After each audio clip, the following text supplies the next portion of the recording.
शंकराचार्य जी का पद इस देश में सनातन में मुख्यमंत्री से भी बड़ा है, प्रधानमंत्री से भी बड़ा है, संवैधानिक पद पर बैठे हुए व्यक्तियों से भी बड़ा है। लेकिन कानून का पालन सबको करना चाहिए। अगर वहां पालकी और रथ पे रोक थी तो पैदल चला जा सकता था। अरे गंगा मैया हैं, पाप नाशिनी भागीरथी गंगे आई हैं, उनकी रेती में जब आप पैदल चल के जाते हैं और स्नान करते हैं तो आपको अपार सुख का अनुभव होता है, अपार आनंद की अनुभूति होती है, अपार भक्ति का आपके पास संग्रह हो जाता है। तो ये भाव होना चाहिए। लेकिन अगर कोई दिव्य अर्ध कुंभ, माघ मेला, प्रयागराज, गंगा यमुना सरस्वती का संगम, और वहां पर कोई राजनीति करने लगे जाके, तो देखिए सत्ता आएगी जाएगी, चुनाव होंगे, हार होगी, जीत होगी, गठबंधन होंगे, मुख्यमंत्री बनेंगे, बिगड़ेंगे, सरकारें बनेंगी, सब कुछ चलता रहेगा। लेकिन ये धार्मिक आस्था श्रद्धा का केंद्र है, उसे राजनीति का अखाड़ा मत बनाइए। वो राजनीति का अखाड़ा नहीं है। गंगा मैया इतनी पवित्र हैं कि सत्ता पर बैठे हुए लोग, बड़े बड़े व्यापारी, बड़े बड़े राजनेता, बड़े बड़े वकील, बड़े बड़े न्यायाधीश, बड़े बड़े महामहिम, बड़े बड़े गवर्नर, बड़े बड़े पत्रकार एक मटकी में, अस्थियों में वहां प्रवाहित हो गए। कितने प्रवाहित हो गए पता ही नहीं। कितने पदों पर बैठे हुए, जो बड़ी पालकियों पर चला करते थे, बड़े रथ पे चला करते थे, बड़े सिंहासन पर चला करते थे, चांदी और सोने के बर्तनों में भोजन किया करते थे, जिनकी अलमारी और कमरे नोटों से भरे रहते थे। लेकिन एक इतनी बड़ी मटकी में, उसी संगम में प्रवाहित हो गए। इंदिरा जी की अस्थियां, राजीव जी की अस्थियां, संजय गांधी जी की अस्थियां, पंडित मदन मालवीय जी की अस्थियां, महात्मा गांधी की अस्थियां, पंडित जवाहरलाल नेहरू जी की अस्थियां, मोतीलाल नेहरू जी की अस्थियां, प्रधानमंत्री चौधरी चरण सिंह जी की अस्थियां, अटल बिहारी वाजपेयी जी की अस्थियां, विश्वनाथ प्रताप जी की अस्थियां, चंद्रशेखर जी की अस्थियां, पीवी नरसिम्हा राव जी की अस्थियां, इंद्र कुमार गुजराल जी की अस्थियां, सब उस दिव्य गंगा में प्रवाहित हो गई। तो किस बात का पद का घमंड, किस बात का सत्ता का घमंड, किस पक्ष का विपक्ष का घमंड, ये नहीं होना चाहिए था। आपको आलोचना करनी है योगी जी की, आप राजनीतिक मंच पर आइए, कोई बुराई नहीं है। आपको अखिलेश जी अच्छे लगते हैं, आप अखिलेश जी के साथ आइए, चुनाव लड़िए, उनके साथ राजनीतिक मंच पर विरोध करिए तो ठीक लगता है।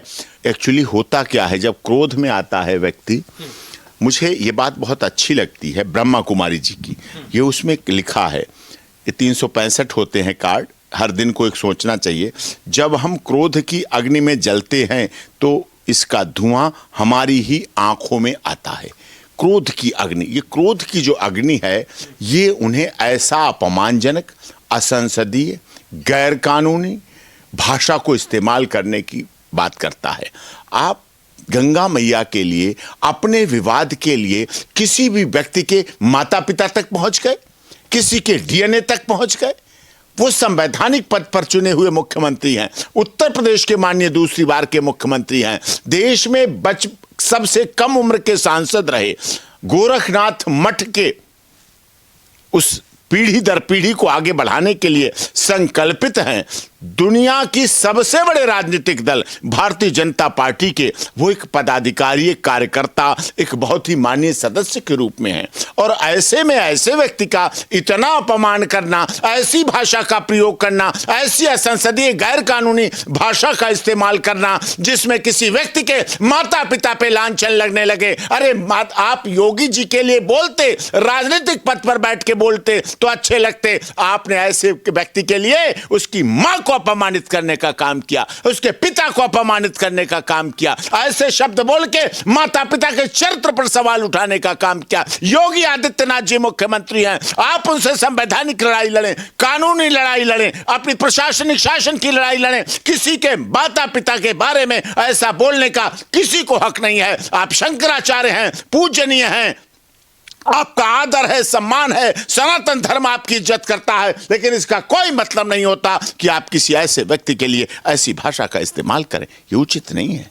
विपक्ष भी लगातार एकजुट होके योगी सरकार और जो केंद्र में है मोदी सरकार को घेर रहा है लगातार कि ये सनातन विरोधी सरकार है, मंदिर तोड़ने का काम कर रही है और साधु संतों पे अत्याचार हो रहा है लगातार, उनको सम्मान नहीं दिया जा रहा है इस सरकार में। देखिए, ये जो लोग बात कर रहे हैं उन्होंने ही 2015 में, अभी 10 ही साल बीते हैं, 2015 में इन्हीं शंकराचार्य जी पर वाराणसी में लाठियां चलवाई थी, लाठियां चलाई गई थी इन्हीं के भक्तों पर। वो भी सनातन धर्म पे हमला था, लेकिन अब वो उस आक्रमण को भूल गए, उन बातों को भूल गए। वो क्या कारण रहे? कुछ न कुछ मजबूरियां रही होंगी।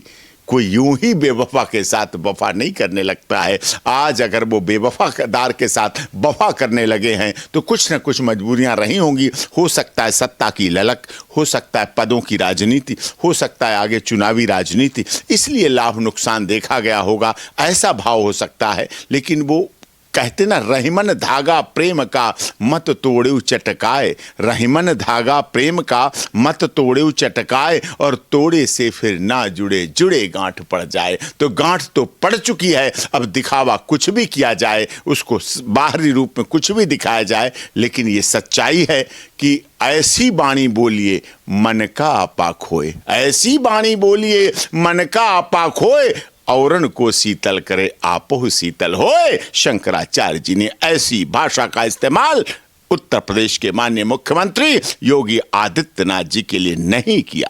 स्वामी प्रेमानंद जी महाराज अपने आश्रम से पैदल चलते हैं, उम्र है, बीमार हैं, किडनी नहीं है, डायलिसिस होता है, स्वास्थ्य लाभ लेते हैं, लेकिन फिर भी स्वामी प्रेमानंद जी महाराज अपने आश्रम से लेकर गंगा स्नान के लिए रोजाना सुबह निकलते हैं, रोजाना सुबह स्नान करके अपने वापस आश्रम आते हैं। तो फिर वो गंगा मैया से, यमुना मैया से, सरस्वती मैया से कोई बड़ा हो जाता है संत क्या? गंगा मैया ने आपको शंकराचार्य बनाया, यमुना मैया ने स्वामी प्रेमानंद जी को प्रेमानंद जी महाराज बनाया है। गंगा बहती रहती है, गंगा चलती रहती है। गंगा की तो इतनी बड़ी रवानी है कि गंगा जब चलती है ऋषिकेश से निकलकर गंगा सागर तक मिलती है जाके समुद्र की खाड़ियों में। उस रास्ते में अगर कोई मौलाना उसमें वुजू करता है तो वो भी मस्जिद में नमाज अदा करके ईश्वर अल्लाह को नमाज लग जाती है। और अगर कोई पुजारी नहा के जाता है तो भगवान की आरती कर लेता है। कोई ग्रंथी उसमें नहा कर जाता है तो अपना प्रकाश पर्व मना लेता है। कोई पादरी उसमें नहा के जाता है, कोई चर्च का नहा के जाता है तो वो भी अपनी कैंडल जला लेता है जाके वहां। ये सनातन धर्म है। सनातन धर्म है तो सर्वधर्म संभाव है, सनातन धर्म है तो विश्व का कल्याण सनातन धर्म की भाषा में छुपा हुआ है। प्राणियों में सद्भावना हो, धर्म की जीत हो, अधर्म का नाश हो, विश्व का कल्याण की भावना सनातन धर्म में है। इसीलिए वो अहिंसावादी है, इसीलिए वो सर्वजन हिताय सर्वजन सुखाय की बात करता है, इसीलिए वो परोपकारी है, इसीलिए वो परस्पर सबको साथ लेकर गंगा में, चाहे राजपूत हो, वैश्य हो, बनिया हो, ब्राह्मण हो, कोई भी हो, गरीब हो, अमीर हो, दलित हो, पीड़ित हो, मजदूर हो, मजलूम हो, गुवाहाटी का हो, कन्याकुमारी का हो, कश्मीर का हो, अटक का हो, कटक का हो, कोई भी आता है, सब दिव्य कुंभ में नहाते हैं, हर हर महादेव बोलते हैं, गंगा या मैया की जय बोलते हैं, प्रसाद चढ़ाते हैं, रेती से निकलते हैं और भगवान उनकी सुन लेता है। गंगा मैया उनकी मनोकामनाएं पूरी कर देती हैं। गंगा मैया ऐसी अविरल बहती हैं। कुछ विपक्षी नेता का ये भी कहना है कि शंकराचार्य जी लगातार बीजेपी के खिलाफ बोलते हैं तो इसलिए उनको टारगेट किया जा रहा है। आपको क्या लगता है, शंकराचार्य जी जो बीजेपी के खिलाफ बोलते हैं इसलिए कार्रवाई हो रही है, इसीलिए वो पुलिस ने उनके शिष्यों के साथ? भारतीय जनता पार्टी ऐसा बदले की भावना से कभी कोई काम नहीं करती है, लेकिन उन्हें भी मुद्दों पर आधारित काम करना चाहिए। शंकराचार्य का पद कभी नहीं ये कहता है कि आप राजनीति करें। इस पद पर राजनीति से बड़ा पद है ये। सनातन धर्म का कोई भी कार्य है राजनीतिक पद से बड़ा है।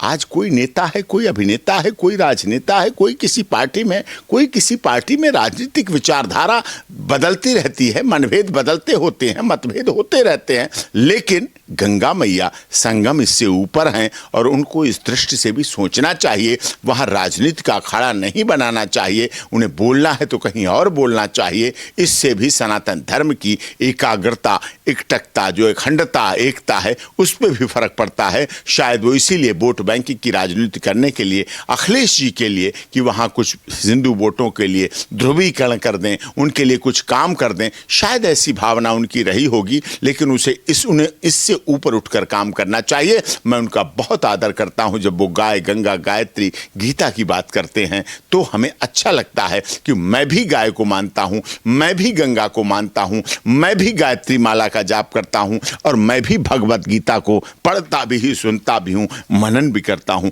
इंग्लिश में भागवत गीता को रखता हूं, इंग्लिश में है भागवत गीता। माननीय न्यायाधीशों को भी भागवत गीता को पढ़ाता भी हूं, श्लोक भी दिखाता हूं और सिखाता भी हूं।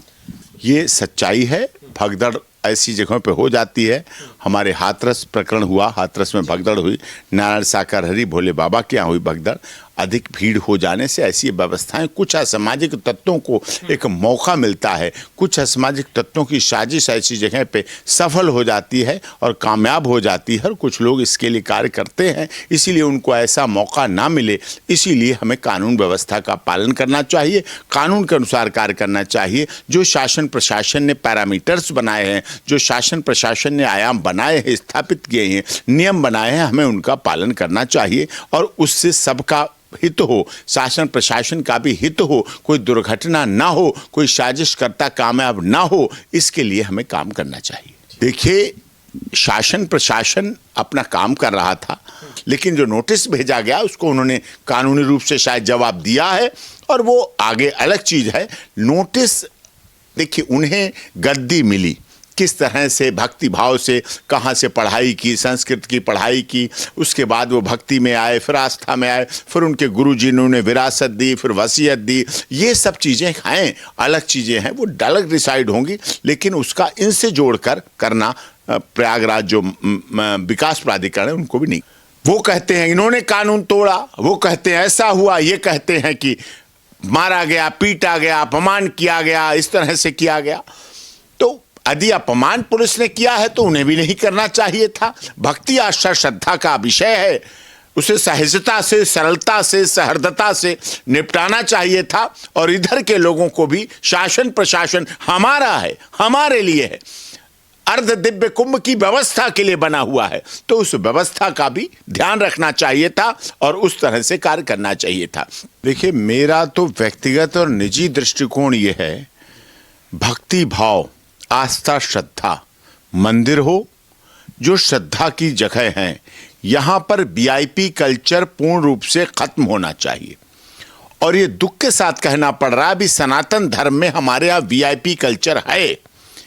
क्या गुरुद्वारा में कोई वीआईपी कल्चर के साथ जाता है? क्या मस्जिद में कोई वीआईपी कल्चर के साथ जाता है? क्या गिरजाघर में कोई वीआईपी कल्चर के साथ जाता है? क्या चर्च में कोई वीआईपी कल्चर के साथ जाता है? नहीं जाता है। गंगा मैया से बड़ा कोई नहीं, संगम से बड़ा कोई नहीं, दिव्य अर्ध कुंभ से बड़ा कोई नहीं है। पालकी है, सम्मान है, जहां और जगह जाएं, किसी के घर जाएं, आश्रम जाएं, अच्छी बात है, बढ़िया बात है, लेकिन परम पूज्य शंकराचार्य जी, अभिमुक्तेश्वरानंद जी पैदल चलना जानते हैं। मथुरा से उन्होंने एक यात्रा की थी, गाय को लेके दिल्ली आए थे, मैं उनके साथ था। पलवल से मैं दिल्ली तक उनके साथ रहा और उस यात्रा में वो पैदल चले। महानता थी, विशालता थी, सहजता थी, सरलता थी,